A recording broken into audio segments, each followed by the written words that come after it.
Well, a warm welcome to this talk, Friday the 12th of May. Now, the excess deaths are carrying on in the United Kingdom, and we've looked at data recently that shows they're also carrying on in other countries around the world.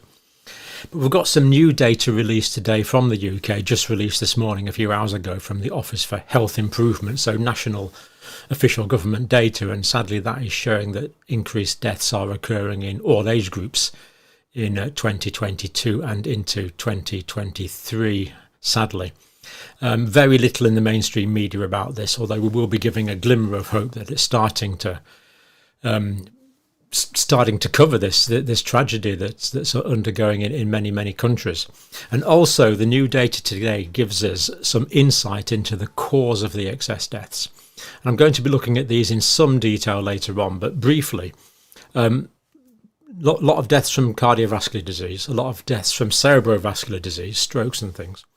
But other respiratory diseases, strangely enough, the deaths are way below what we would expect. So some pretty interesting information. Let's just look at the excess deaths graphics that we look at first of all here from the Office for National Statistics. And we see that we're above the dotted line most of the time, sadly, in 2022, meaning there's more deaths than we would expect, than the average, well above, in fact. And if we look at the most recent data, the last 2 weeks, well, we see that the excess deaths are way above the average. These are where COVID is mentioned on the death certificate, although a lot of these, of course, aren't caused by COVID directly. It's just mentioned on the death certificate. Now, before I look at some more data, I just want to, with some relief really, note that at least one aspect of the UK media is taking notice of this problem now. It's a bit of a melodramatic title. Brits are dying in their tens of thousands and we don't really have any idea why. But unfortunately, sadly, the sentiment is true. And not only is it true in the United Kingdom, it's probably true where you're watching as well. This is an underreported global phenomena, what we could call a pandemic, really. Certainly affecting many Western countries, United States, Canada, New Zealand, Australia, Europe, places like that. Tens of thousands of Brits die. Tens of thousands more Brits die than usual from May to December 2022, so particularly at the end of 2022. Excluding COVID as a cause of death. These are not COVID deaths. These are caused by other factors, raising serious questions as to why so many died. And from May to December 2022, 32,441 excess deaths. Now, that's all from the Mirror, Daily Mirror, which is a British national newspaper. So relieved that that's starting to get through.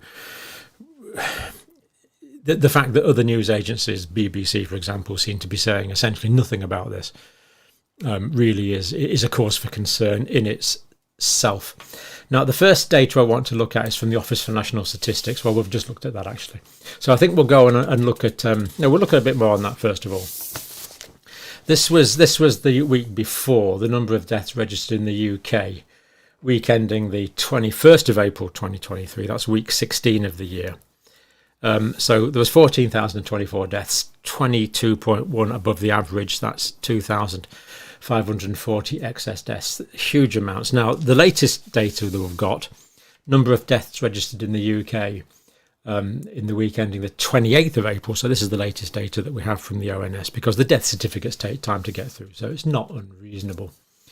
Week 17, 13,690 excess deaths altogether, but 12.9% above the average. So, okay, we've gone from 22.1% above the average, but we're still, I'm afraid, still well above the average. That's 1,569 excess deaths in the week. And that means in the UK in the past week, there's been 4,190 excess deaths. As we've said many times, just imagine this was a terrorist attack. 4,190 people were killed. It would be a state of war.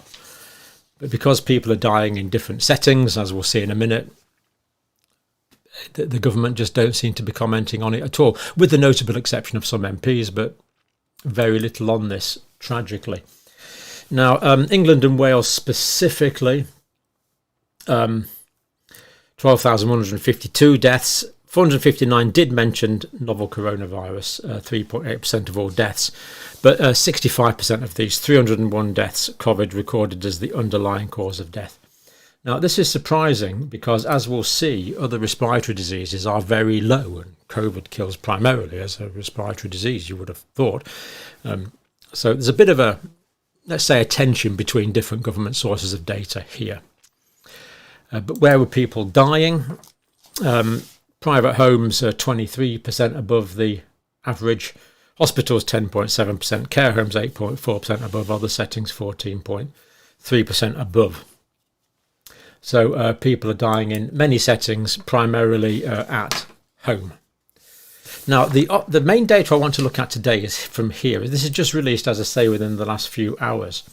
Office for Health Improvement and Disparities, looking at excess mortality in England and English regions, May up to 2023. Now, this is data for England, but it's probably got some applicability to most areas. We can't say that for sure, but it looks likely because there's many commonalities between different countries. So let's look at some of this data now. Now, the first one is really quite concerning. This shows different age groups. So remember, the dotted line is what we would expect. This is a person's age 0 to 24. Pity they don't subdivide it more than that. We notice, of course, that the numbers aren't high compared to other age groups because, thankfully, less young people are dying. But they're still above what we would expect.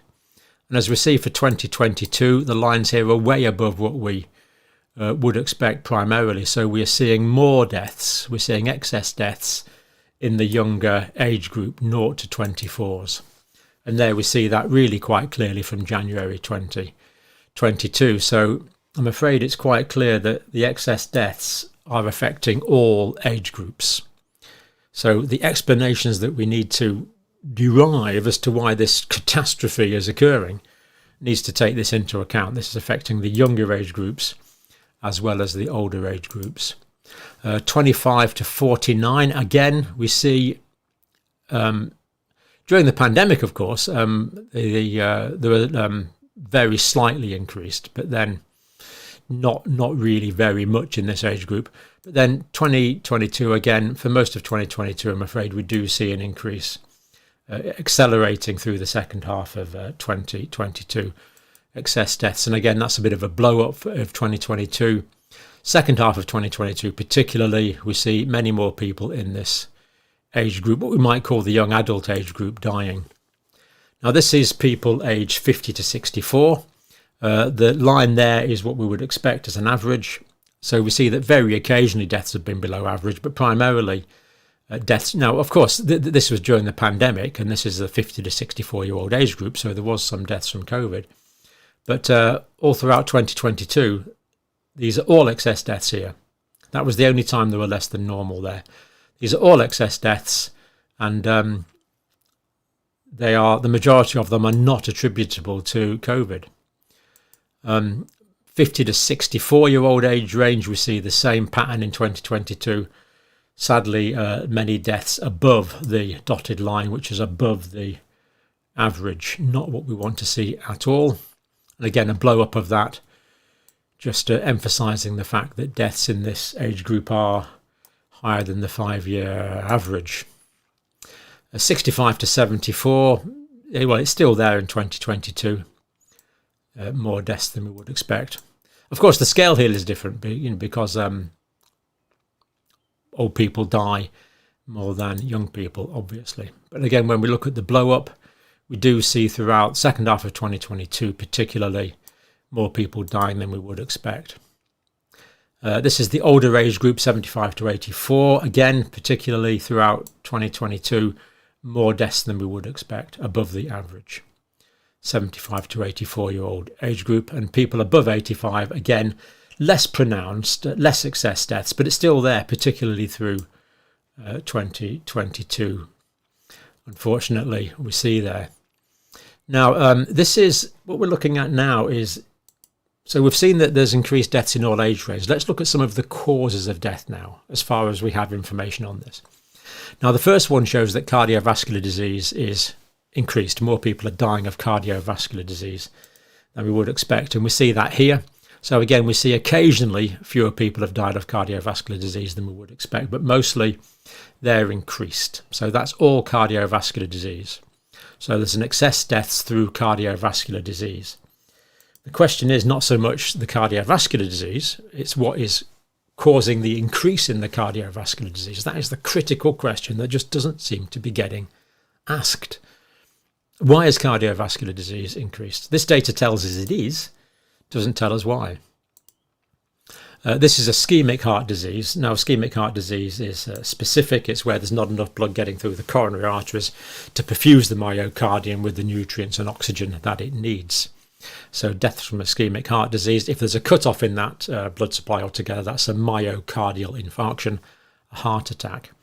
And again, we see that it's really quite increased ischemic heart disease, again, particularly through 2022. Now, we do get some peaks here that correlate with the waves of the pandemic, as you might expect, but that does not explain the increase in to 2021. It explains it to some degree, but in 2022, the pandemic does not explain it. It remains high ischemic heart disease. Cerebrovascular disease, which is primarily strokes, again, maybe not as bad a picture as ischemic heart disease, but still increase in cerebrovascular disease deaths unequivocally in 2022. Again, in the waves of the pandemic, we would expect it to some extent. We would not expect it in 2022. Heart failure, quite a big increase in heart failure. So heart failure is where the heart muscle, the contraction of the myocardium, is insufficient to inject enough blood to meet the metabolic demands of the body. The heart is just not working, and that's often accompanied by a backlog where you get this edema, sometimes in the lungs, sometimes in the rest of the body, and you get swollen ankles and things like that. So again, I'm afraid we see pretty high increases in heart failure throughout 2022. So more people are dying of heart failure. That is clear. The data tells us that clearly. It does not tell us why more people are dying of heart failure. This is what needs to be interrogated urgently, I would have thought. This one is cancer. Now,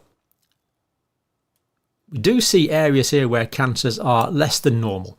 Now, this is quite a relief. I had been worried about greatly increased amounts of cancers, and we're not seeing a massive surge of cancers at the moment. We're not seeing of course, cancer's common. It's all over, but it always has been, tragically.